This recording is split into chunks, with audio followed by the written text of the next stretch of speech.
Hello friends, episode 4 of Christmas series. இன்றைக்கு வந்து ஒரு சூப்பரான ice coffee and infused candle எப்படி செய்கிறேன்னு சொல்லி தான் பார்க்க போகிறோம். கிறிஸ்மஸ் டைமில் நிறைய கேண்டில்ஸ் எல்லாம் செய்வோம். அது வந்து கொஞ்சம் யூஸ்ஃபுல்லாக இன்ஃப்யூஸ்டாக எப்படி செய்கிறது, அதோட வந்து ஒரு சூப்பரான ஐஸ் காஃபி ஸ்ரீலங்கன் ஸ்டைலில் எப்படி செய்கிறேன்னு சொல்லி தான் பார்க்க போகிறோம். வாங்க வீடியோக்குள்ளே போகலாம். நல்லா சூப்பர் டேஸ்டான ஒரு ரெசிபி. குயிக்காக நீங்கள் உங்களோட கெஸ்ட்டுக்கோ உங்களோட வீட்டில் இருக்கிறவங்களுக்கோ நீங்கள் குயிக்காக செஞ்சு கொடுத்துடலாம். அதோட வந்து இந்த கேண்டிலும் வந்து நான் வந்து கொஞ்சம் ஒரு டுவெல் பர்பஸில் சின்ன பிள்ளைகள் இருக்கிற வீட்டுக்கு ஏற்ற மாதிரியான ஒரு கேண்டில் தான் இன்ஃப்யூஸ் பண்ணி நான் செய்து காட்ட போகிறேன். ஸோ கட்டாயம் வீடியோவை வந்து ஸ்கிப் பண்ணாமல் பாருங்கள். நீங்கள் முதல் தரம் தான் உங்களோட வீடியோ பார்க்குறீங்கன்னு சொல்லி சொன்னால் கட்டாயம் சப்ஸ்கிரைப் பண்ணி லைக் ஷேர் பண்ணுங்க. உங்களோட இந்த வீடியோஸ் வந்து ஹெல்ப்ஃபுல்லாக இருக்குமென்னு நினச்சிங்கன்னா தயவுசெய்து உங்களோட ஃப்ரெண்ட்ஸுக்கும் ஷேர் பண்ணிவிட்டு ஒரு லைக்கும் கமெண்ட்டும் கொடுக்க மறந்துடாதீங்க. அது உங்களுக்கு எவ்வளோ ஹெல்ப்ஃபுல்லாக இருக்கும். வாங்க வீடியோக்குள்ளே போகலாம். எப்படி செய்கிறதுன்னு சொல்லி பார்த்துடலாம். இந்த ஐஸ் காஃபிக்கு வந்து நான் தேவையான எல்லா பொருட்களும் எடுத்து வச்சுக்கிறேன். இதுதான் ஆக்சுவலி சீக்ரெட் இன்க்ரீடியன்ட். நான் வந்து பிரெண்டி யூஸ் பண்ணுறேன். ஐயோ பிரெண்டி எல்லாம் யூஸ் பண்ணக்கூடாது அப்படியெல்லாம் இல்லை. ஜஸ்ட் கேக்குக்கு நாங்கள் ரம் யூஸ் பண்ணுற மாதிரி இதுக்கு வந்து ஒரு கொஞ்சம் யூஸ் பண்ண போகிறோம். நீங்கள் வந்து அதை ஸ்கிப் பண்ணுறேன்னா ஸ்கிப் பண்ணுங்க. ஆனால் இதில் டேஸ்ட் அதில் வராது நார்மல் ஐஸ் காஃபியில். இப்போ நீங்கள் சின்ன பிள்ளைகளுக்கு இது கொடுக்க முடியாது. நாங்கள் நார்மலாகவே காஃபியே கொடுக்க மாட்டோம் சின்ன பிள்ளைகளுக்கு. ஸோ இது பெரியாக்களுக்குரிய ஒரு ரெசிபி தான். ஸோ அதனால் வந்து நீங்கள் ஒரு கொஞ்சமாக நாங்கள் ஒரு கொஞ்சம் தான் போட போகிறோம். ஒரு 40 ml to 50 ml கிட்ட தான் போட போகிறோம். கூட போட இல்லை. நான் ஒரு 3-4 பேருக்கு செய்ய போகிறேன். நான் வந்து அவ்வளோதான் போட போகிறேன். ஸோ அவ்வளவு குறைவாக அந்த டேஸ்ட் ஜஸ்ட் அந்த ஒரு ஃப்ளேவருக்காக போடுறது தான். ஸோ நீங்கள் பயப்படாமல் யூஸ் பண்ணலாம், பிரச்சனை இல்லை. அன்லஸ் உங்களுக்கு ஏதாவது ஹெல்த் இஷ்யூஸ் இருந்தால் தயவு செய்து யூஸ் பண்ணாதீங்க. இப்போ வந்து நான் இதில் வந்து உங்களுக்கு தேவையான காஃபி எடுத்துக்கொள்ளுங்க. நான் நல்லா சுடுதண்ணி எடுத்து வச்சிருக்கிறேன். அதில் வந்து இப்போ எத்தனை பேருக்கு தேவையோ நீங்கள் எவ்வளோ காஃபி போடுவீங்களோ அதுக்கேற்ற மாதிரி நீங்கள் காஃபி போட்டுக்கொள்ளுங்க. நான் ஒரு இந்த ஸ்பூனால் ஒரு 4 ஸ்பூன் போட்டுக்கிறேன். ஒரு 3.5 ஸ்பூன் போட்டிருப்பேன். போட்டுட்டு இதுக்கு வந்து இன்னொரு விஷயம் நாங்கள் என்ன யூஸ் பண்ண போகிறோம்னு சொல்லி சொன்னால் இந்த டின் பால். நாங்கள் வந்து மில்க் பவுடர் யூஸ் பண்ணுறதை விட இது யூஸ் பண்ணுறது தான் வந்து நல்லா இருக்கும். இது வந்து நாங்கள் பிறகும் போட்டுக்கொள்ளலாம். சும்மா ஜஸ்ட் ஒரு கலந்துட்டு நான் வந்து இதை நீங்கள் எதில், அதாவது வந்து நான் இன்றைக்கி இந்த ஜக்கில் தான் ஃப்ரிட்ஜுக்குள்ளே வைக்க போகிறேன். நீங்கள் அப்படி போத்துலுகளில் போடுறேன்னா ஒரு பெரிய ஏனத்தில் ஃபுல்லாக கலந்துடணும். கலந்தால் தான் சரியாக இருக்கும். சின்ன போத்துல போட்டுக்கிற கலக்கலாது தானே. இப்போ நான் வந்து இவ்வளோ பெருசுக்குள்ள இருந்தேன். இதுக்குள்ளேயும் கரண்டி போடலாம்ன்றபடியா நான் இப்படி சுடுதண்ணியில் மட்டும் கொஞ்சமாக கலந்துட்டு அதுக்கப்புறம் நான் நார்மல் தண்ணி தான் யூஸ் பண்ண போகிறேன். இப்போ வந்து இதுக்குள்ளே ஏன்னா எனக்கு பயம் என்னன்னா இந்த கிளாஸ் வெடிச்சிடுமென்னு சொல்லி அதனால தான் நான் இதுக்குள்ளே வந்து கொஞ்சமாக நார்மல் தண்ணி ஊற்றிட்டு அதுக்கு பிறகு வந்து இதை வந்து ஊற்ற போகிறேன்.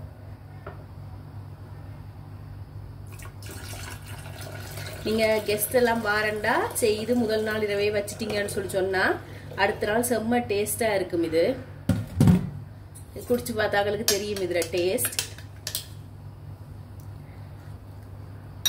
இப்போ நாங்கள் தேவையான அளவுக்கு டின் பால் விட்டுட்டு நான் பிறகு ஐஸ் வாட்டர் விடுறேன். தேவையான அளவு ஐஸ் வாட்டர் கிட்டத்தட்ட ஒரு 1 லிட்டருக்கு கிட்ட வந்துடுது. 1.5 லிட்டருக்கு இல்லை 1.5க்கே 1.25 லிட்டருக்கு கிட்ட வந்துட்டுது.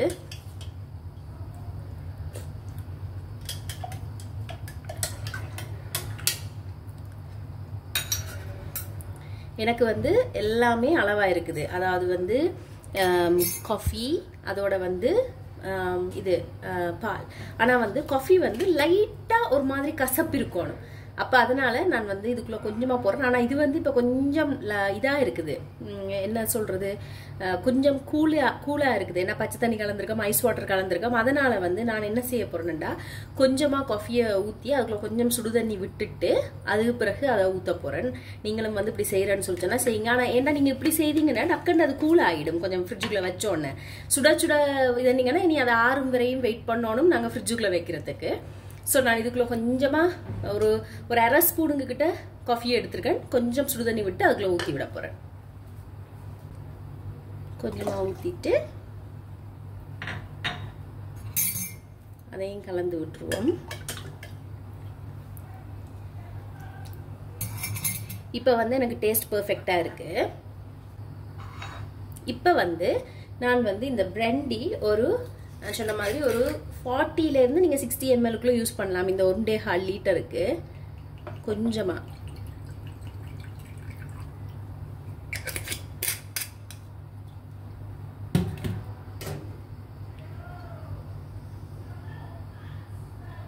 கொஞ்சமா இதுக்குள்ள விட்டுருவோம்.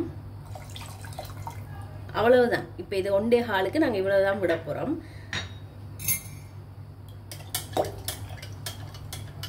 நல்லா கலந்துட்டு நல்லா டேஸ்டா இருக்குது. நல்லா கலந்துட்டு இப்போ வந்து இது நல்லா கூல் ஆகணும். இப்போ இங்க மலேசியாவுக்கு வந்த புதுசுல வந்து உங்களுக்கு இதெல்லாம் ஒரு ஆச்சரியம். கடையில போனா ice coffee, ice tea, lemon tea அது இதுன்னு சொல்லி எல்லாமே ஐஸ்ல இருக்கும். எப்படியா எல்லாம் செய்து ஃப்ரிட்ஜுக்குள்ள வச்சிருப்பாங்களான்னு சொல்லி பார்த்தா கடகடண்டு சூடா காஃபியை போட்டுட்டு ஐஸ் கியூப் அள்ளி அதுக்குள்ள போட்டு தருவாங்க. அப்படி செய்யறதுல என்ன பிரச்சனைன்னு சொல்லி சொன்னா அது கொஞ்சம் வச்சு குடிச்சோன்னே ஐஸ் வந்து உருக தொடங்கினோன்னா உங்களுக்கு வந்து அதுல டேஸ்ட் இல்லாம போயிடும். ஸோ நாங்க வந்து ஸ்ரீலங்காவில் நாங்க செய்யறது வந்து இது ஃப்ரிட்ஜுக்குள்ள தான் வச்சு கூல் ஆக்குறது, ஐஸ் கியூப் போடுறதே இல்லை.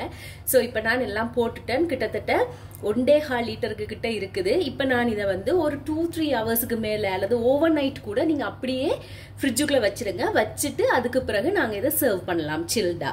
நான் வச்சுட்டு உங்களுக்கு காட்டுறேன். அதாவது வந்து ஒரு 2-3 ஹவர்ஸ்க்கு பிறகு நான் உங்களுக்கு காட்டுறேன். ஐஸ் காஃபி ஒரு பக்கம் கூல் ஆகிற வரையும் நாங்கள் குயிக்காக ஒரு ஹோம்மேட் கேண்டில் செய்வோம். கிறிஸ்மஸ் டைமில் கேண்டில்ஸ் வந்து நிறைய பேர் செய்வாங்க, நிறைய ஃப்ளேவர்ஸ்ல எல்லாம். நான் இன்றைக்கு டுவெல் பர்பஸ்க்காக செய்கிறேன். ஓகே, கிறிஸ்மஸ் நாங்கள் கொளுத்தி வைக்கலாம், ஓகே. ஆனால் வந்து நான் இன்றைக்கு இதில் கொஞ்சம் ஸ்பைசஸ் எல்லாம் போட்டு அதோட வந்து இந்த விக்ஸும் போட்டு நான் வந்து இந்த சின்ன பிள்ளைகளுக்கு வந்து தடிமல் இருமல் அதுகள் இருக்கும்போது இந்த கேண்டிலை வந்து நாங்கள் கொளுத்தினோம்னா இதில் வர்ற அந்த இது வந்து அதாவது வந்து அந்த வாசம் வந்து அவங்களுக்கு நல்லது. ஸோ அதுக்காக நான் செய்யறது. ஸோ நான் இங்க வந்து ஒரு 6 நார்மல் கேண்டில்ஸ் எடுத்து வச்சிருக்கிறேன். நீங்க டபுள் பாயிலிங் மெத்தட்ல அடுப்புல தண்ணியை வச்சிருக்கிறேன் நான் டபுள் பாயிலிங் மெத்தட்ல. ஸோ அதுல வந்து நான் இந்த கேண்டில்ஸை வந்து போட்டு உருக்கி எடுக்க போறேன். முதல் உருக்கி எடுத்துட்டு பார்ப்போம். இப்படி உடைச்சு போட்டுருங்க. உடைச்சு போட்டோம்னு சொல்லி சொன்னா சரி.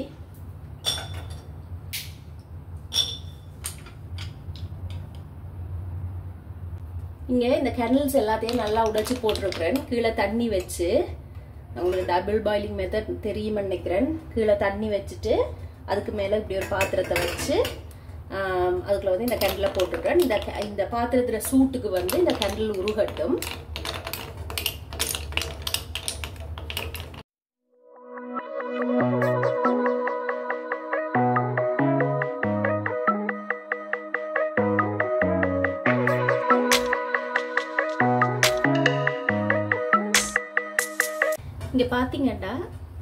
இங்க பாத்தீங்கன்னா நல்லா இந்த கேண்டில் நல்லா உருகி வந்துட்டுது. இப்போ நாங்க இந்த தேவையில்லாத இந்த நூல் எல்லாத்தையும் எடுத்துருவோம். நாங்க இந்த நூலையே தான் திருப்பி யூஸ் பண்ண போறோம். ஒரு நூல் எடுத்து அதை நான் எப்படி செய்யறேன்னு சொல்லி காட்டுறேன். இதை எடுத்துருவோம் அப்படியே. இப்போ இதுக்குள்ள வந்து நான் நல்லா ஒரு பெரிய கரண்டியே விக்ஸ் போடுறேன். நீங்க ஆக சின்ன பிள்ளைகள்னு சொல்லி சொன்னா நீங்க வந்து பேபி விக்ஸ் யூஸ் பண்ணலாம். நான் இப்போ அதிராக நார்மல் விக்ஸ் தான் யூஸ் பண்றேன். அதோட வந்து நான் இங்க ஏலக்காய் இந்த கிராம்பும் அதோட வந்து கருவாப்பட்டையும் எடுத்திருக்கிறேன். நீங்க வந்து உங்களுக்கு பிடிச்ச மாதிரி ஃபிளேவர் நீங்க போட்டுக்கொள்ளலாம். எசென்ஷியல் ஆயில்ஸ் கூட நீங்க போட்டுக்கொள்ளலாம். இதையும் போட்டுட்டு நல்லா கொஞ்சம் இப்படி இந்த விக்ஸ் வந்து கொஞ்சம் டிசால்வ் ஆயினோன்னா விக்ஸ் டிசால்வ் ஆயிடும் இந்த இதுல. இப்ப வந்து நாங்க இதை மாத்திடலாம். நான் எப்படின்னு சொல்லி காட்டுறேன். இங்க வந்து நான் இதுக்குள்ள ஊத்தி எடுத்துட்டேன். ஊத்தி எடுத்து வச்சிருக்கிறேன். பார்க்க தெரியுதா? அது ஊத்தின வீடியோ வந்து கட் ஆயிட்டுது. அப்படியே ஊத்திட்டு அப்படியே இருக்கட்டும். ஒரு கொஞ்ச நேரத்திலேயே வந்து அப்படியே மெழுகு மாதிரி ஆயிடும். அப்ப அதுக்கு பிறகு வந்து நாங்க வந்து இதை கலட்டிட்டு அந்த திரியை மட்டும் கட் பண்ணி எடுத்துக்கொள்ளலாம். நான் உங்களுக்கு இது நல்லா மெழுகாயினோன்னு காட்டுறேன். நீங்க பாத்தீங்கன்னா நல்லா மெழுகாயிட்டுது ஆறி.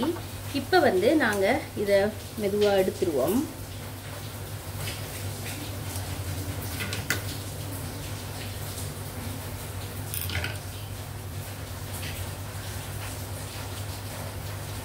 எடுத்து விட்டோம்னா எங்களோட கேண்டில் ரெடி. பாருங்க, நீங்க இதுக்குள்ள தேவையான எசென்ஷியல் ஆயில்ஸ் கூட நீங்க போட்டுக்கொள்ளலாம். பிள்ளைகள் சின்ன பிள்ளைகளுக்கு சளி இருக்கிறவங்களுக்கு வந்து இது வந்து நல்ல ஒரு ரெமடியாக இருக்கும்.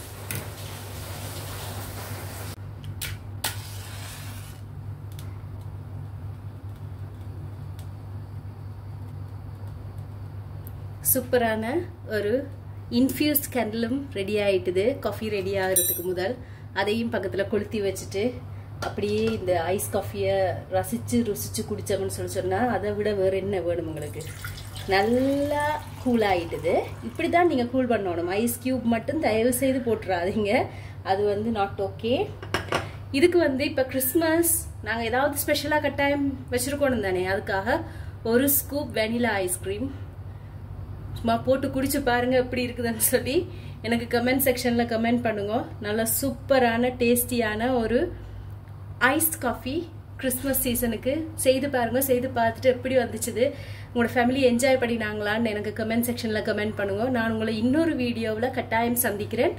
பாய்.